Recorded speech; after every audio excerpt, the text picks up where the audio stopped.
चली कैसी साग पीते चली साग खाए के मन कहत बा का हो दीदी का कर चला साग पीते आवा जवन है जल्दी जल्दी जाई आराम से काटी जाई चला चल कोटलाई चला अरे दीदी छोटी तनी काट के गाना ना गौती रे होते गई रे दीदिया ओही पर धनवा के हर में बहनी सगो कम बा है तो हुआ चला हां खोटला बहन तानी छोटकी सुनावती गाना रे तता जवान जही रही सुनाओ गाना कौनो कौन गाना गाई दीदी एको समझी में ना आवत बा कौनो गाना गावा छोटको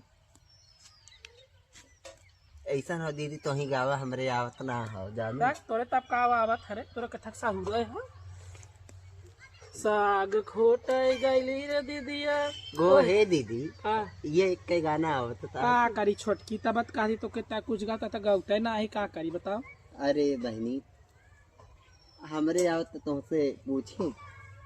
चल जा रे चल ये खोड़ ले चली घरे हमने जल्दी से ने चला चल नहीं तो चला नहीं फलाने के ये कहाँ है इन्होंने दोनों